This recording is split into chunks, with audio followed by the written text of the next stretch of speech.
Welcome to Podsdale, brought to you by the City of Scottsdale. Join us to explore the stories that make our city a world-class community. Welcome back to Podsdale. This week, we're celebrating something that makes Scottsdale stronger in big and small ways, our volunteers. That's right. Volunteers are involved in everything from parks and senior programs to food banks and special events. They help make our community a better place every single day. And if I think about it, for every 3 employees, we have like 1 to 2 volunteers, if I know the numbers correctly. Yeah, I'm sure Brandon will tell us more about it here in just a second, because he's here today to talk about the impact of volunteers and how so many residents can get involved in the City of Scottsdale's volunteer program. Brandon is the city's volunteer program coordinator, and we're excited to have him on today. Oh, thank you for having me here. Yeah, thanks for being here today, Brandon. It's official. Brandon Chapman is in the house. Yes, he's here to talk all things volunteering in Scottsdale. Brandon, can you share just a little bit about yourself and how you came to the city and how you fell into this role? I think we're about my 20th anniversary is coming up May 1st. Oh, congratulations. Wow, I didn't know that. Mm-hmm. Yeah. Institutional knowledge, walking on 2 legs. There we go. It was a bit of a roundabout way that I came into this current role. I started at the library.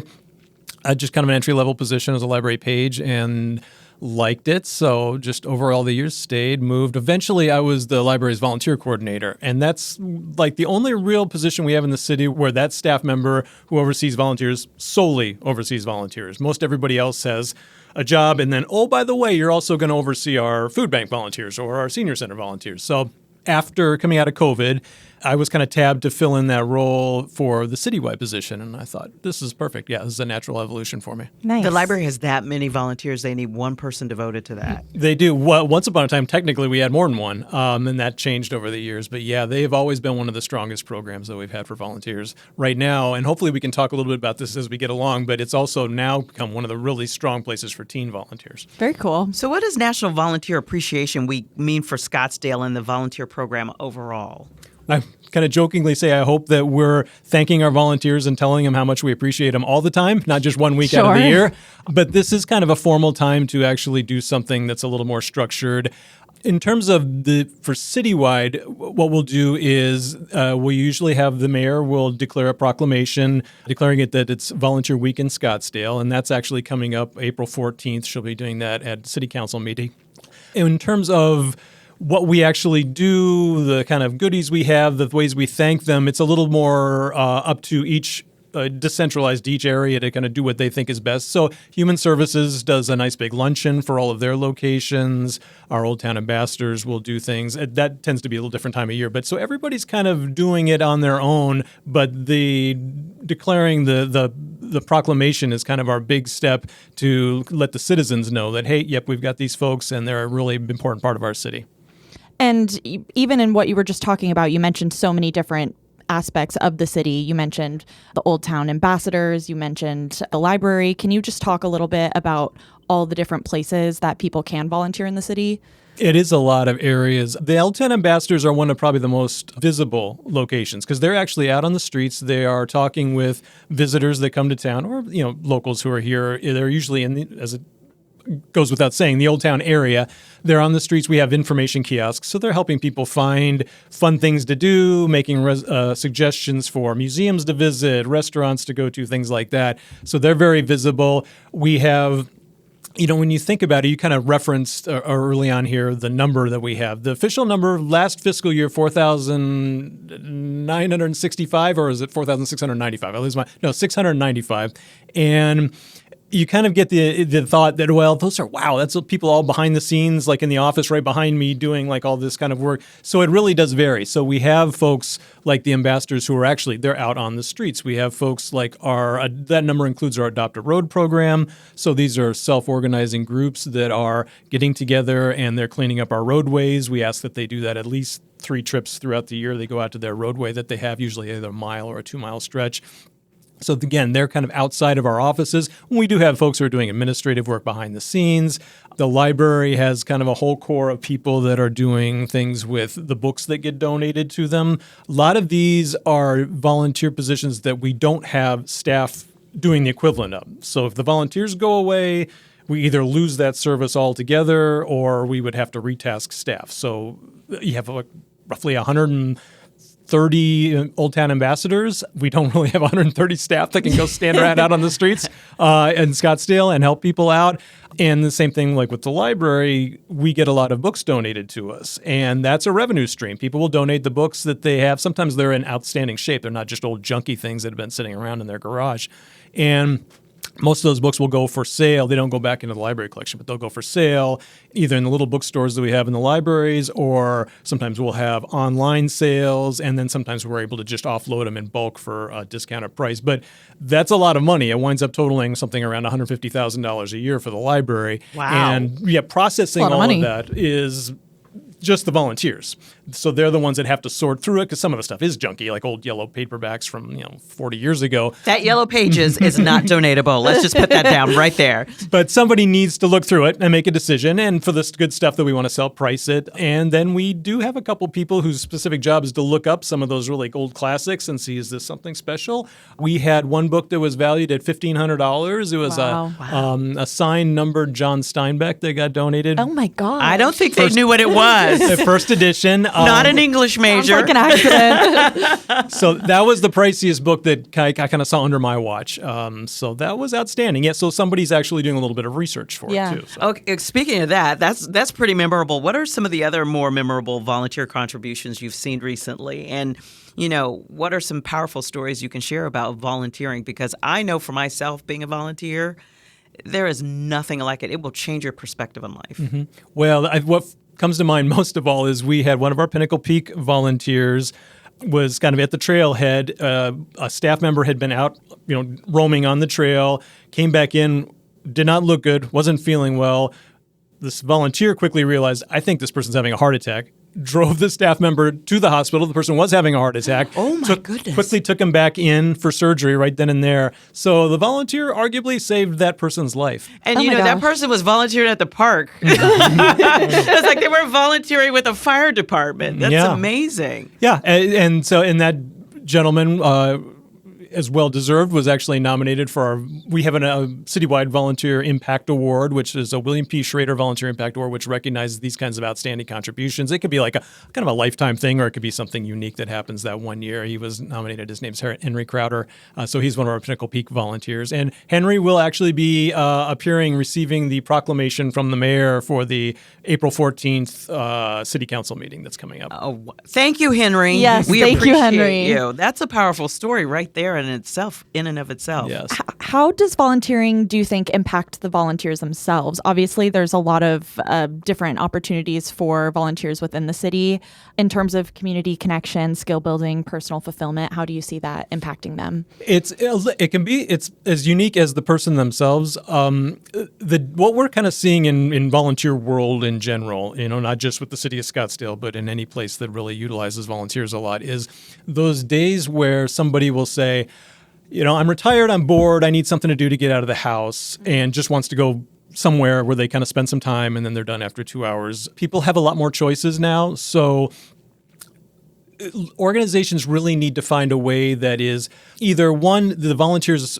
understanding that they're having a real impact through doing what they're doing, or that they can, in a somewhat selfish way, actually learn some skills that if they are, say, out of the workforce, a way to stay relevant with all the things that are changing, like somebody who maybe had retired. Look how much our lives have changed post-COVID with virtual meetings and things like that. So if somebody is out of the workforce, comes back and is volunteering and has a way to kind of learn Teams and Zoom and all those things, those types of skills are relevant to them. Now, as we move into AI, I can kind of foresee that finding volunteer roles where we might be doing something through AI will be a real kind of recruiting incentive for folks.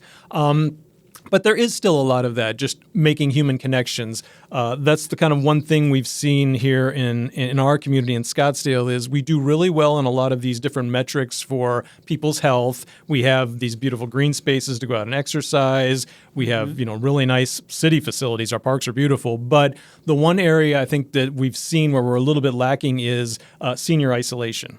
So people are, and just in general, we have kind of the valley itself has that kind of, we're all in our cars driving someplace rather than that kind of communal where we're rubbing shoulders in more of a kind of a village sort of atmosphere. So volunteering is a way to get kind of that old-fashioned, get out of the house and actually meet people. But the key not really so much being, I'll fill my time, but to actually make connections with other people. For someone who's never volunteered before, what's the best step for them to start volunteering with Scottsdale? Where should they go first? I'd say start to get an idea of what we offer. So the city's website, scottsdaleaz.gov, we have a volunteer opportunities page. So you can just either search volunteer opportunities or scottsdaleaz.gov/volunteer opportunities, or volunteers, I think it is. You'll get a list. It's not an exhaustive list, but it'll give you a list of all the different volunteer positions some of the volunteer programs that we have. Gives you a nice little blurb about it. And some of them, we've got a little embedded video where you can kind of see, this is, we're talking with a food bank volunteer. We get a little kind of scene, a view from behind the scenes with them. You can familiarize yourself with a little bit with what's there. If there's a contact person listed for each one of those locations, you're welcome to reach directly out to that person and say, hi, I think I'd love to be a volunteer with this area or that area.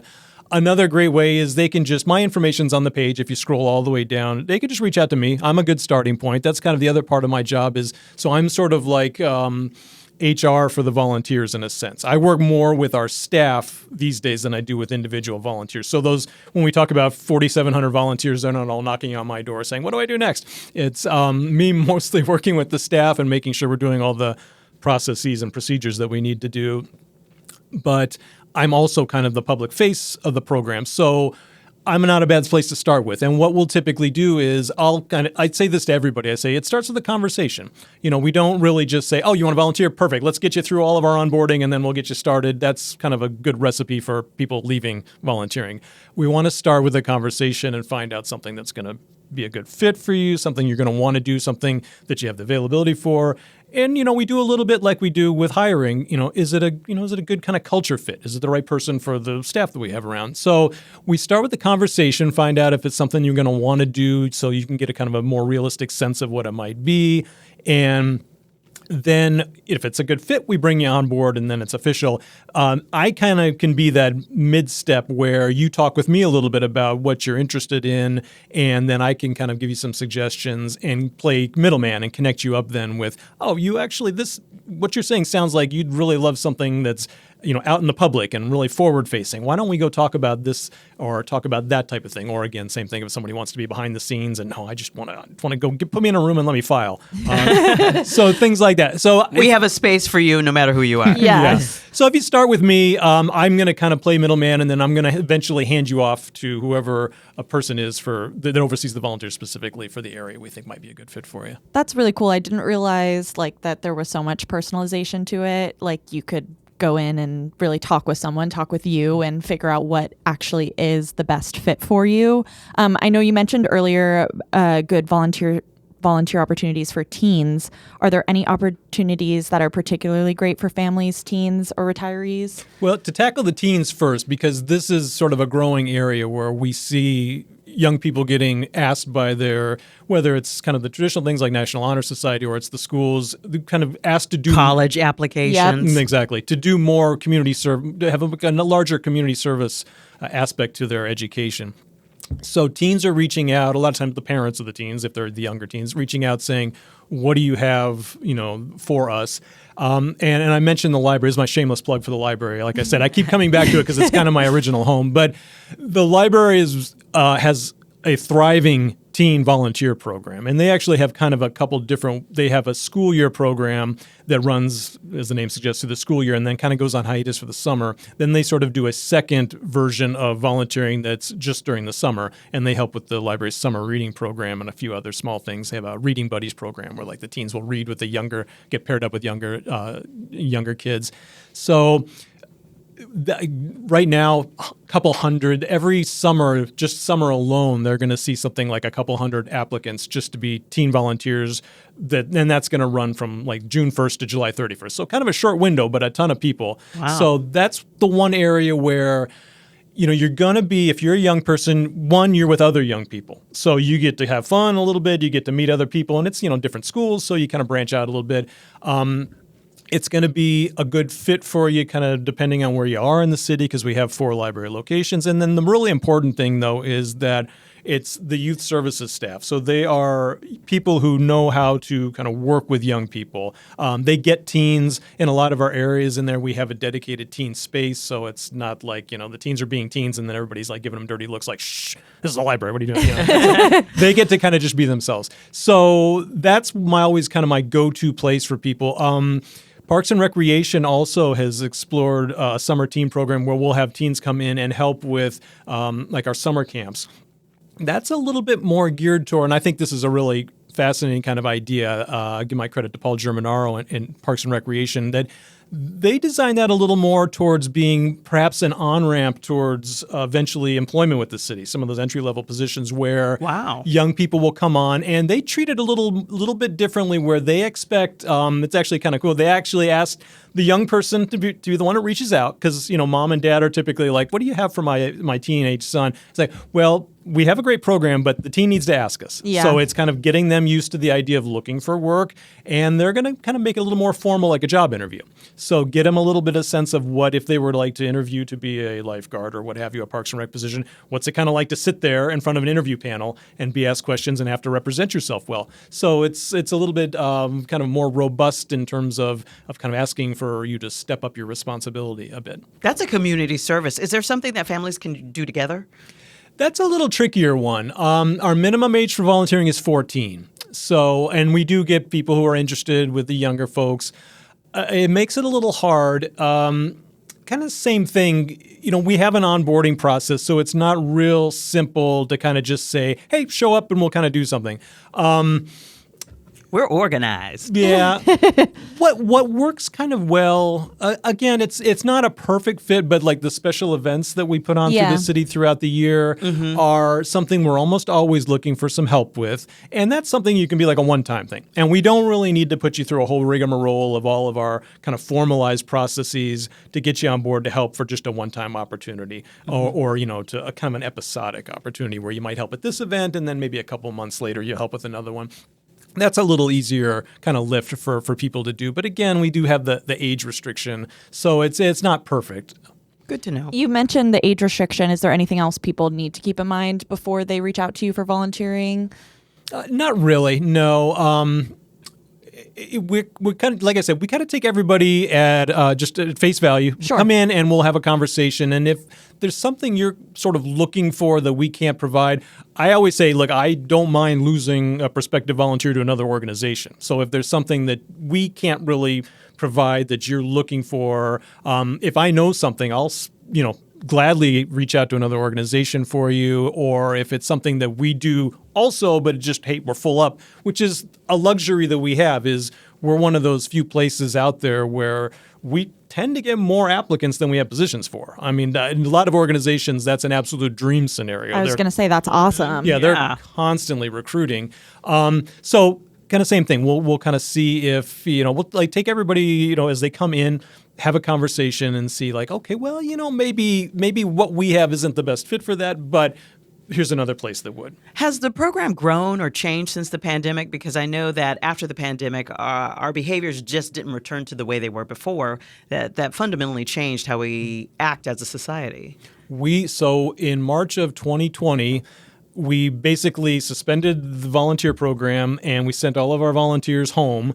We did still have, I think it was 4 folks who were working virtually. They were we just a shameless plug here for our Vista del Camino Career Center. So we have these career coaches that are volunteers that will help people with everything from resume prep, job interviews, job searches, things like that. They stayed on as virtual volunteers and helped people virtually. But other than that, everybody was gone. So for 2 years, basically, we had no in-person volunteering. When we came out of that, it was kind of a nice opportunity to do a reset. A lot of areas, when they had a little bit of chance to reflect on things, kind of realized, well, in the past we had done a lot of that. Well, oh, you want to volunteer? Sure, come on board. And they didn't always necessarily have a real defined position for them. So since the pandemic, it was a chance to do a little bit of a reset. Some of those folks didn't return because, years pass and they move on with different things. Mm-hmm. So it was a chance to kind of go back and think through our volunteer positions a little more deliberately, say, what do we really need help with? There were a couple areas that would say, yeah, if we're being honest, we have a couple of volunteers that just hung around and talked to staff all the time rather than having we're busy with the job. So we really got more intentional with kind of who we brought back in and really made sure that is this actually building capacity for the program? Is it something that we really need? And kind of got through some of that. I hate to refer to any person as dead wood, but the people who are sort of there more to socialize than to actually fill a role that we really needed to have filled. We have a place for them, and that's at the Granite Reef Senior Center. Yes. That is because you mentioned earlier that a lot of people want some socialization, and if it's not volunteering, then the Senior Center, it's there for that, where people don't have to be at home alone. They have classes, and they have opportunities for you to get out and mix and mingle with other people. Yeah, I don't think people realize how awesome our senior centers are. We have 2 of them, and they're fantastic. They have such nice facilities there. You know what? I think we should rename this episode Podsdale, a shameless plug story. Because we have great services we here. Do good stuff. We have We're great, awesome. The number of volunteers, just to clarify, everybody, my numbers were off. Yeah. Volunteers wide. How many are there? 4,695. We operate on a fiscal year, so we're coming up. Well, we'll have new numbers here soon. Our fiscal year ends June 30th, so we're always a little bit behind on our numbers. But yeah, nearly 4,700. The biggest chunk by far of those are, I mentioned, Adopt a Road. Those are people who are out there, kind of, again, self-organized groups that are out there on the streets cleaning up and beautifying our city. So that's close to 1,800 volunteers, I want to say. And we are pretty.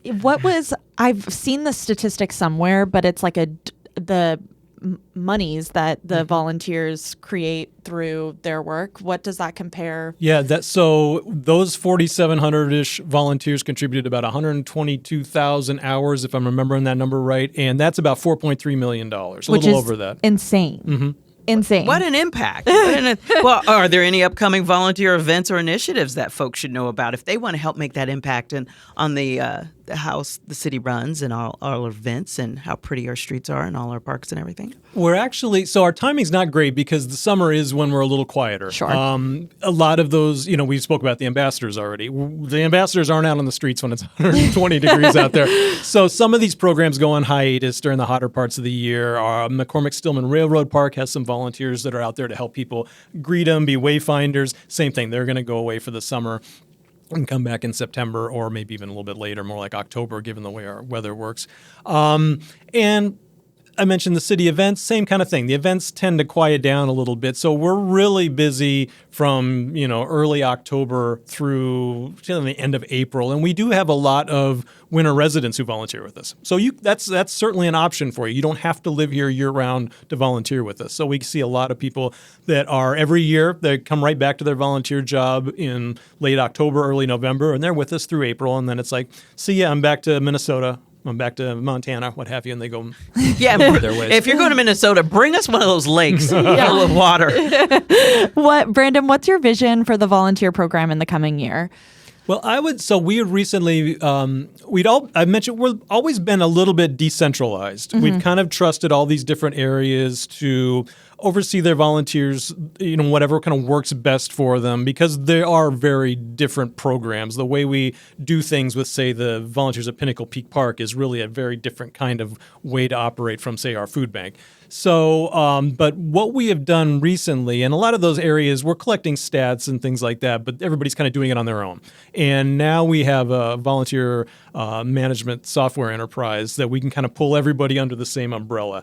And now I think the real strength of that can be we can get a little more intentional about, kind of putting out surveys and finding out what our volunteers really think about things. We didn't have a real easy way to do that for people across the entire city, all those, 4,700 people. Not a real easy way to kind of just simply go in and kind of compare statistics here to there or this to that and kind of look at maybe where we have operational holes or where we have strengths that we're not recognizing. So I think we'll be able to do a lot more of that as we get more of our areas. We're still kind of new, getting our feet wet with it. So as we get more of our areas kind of into our system and all of our volunteers in there, I think it gives us an opportunity to get a little bit kind of a better view from a higher ground on what's kind of happening across the city. And just to reiterate, you would say that the best way to stay connected and find volunteer opportunities is going to our website? Yeah, I would start at that page, the scottsdaleaz.gov/volunteers. See what's there, kind of get a sense of it. Again, it's not exhaustive of a list.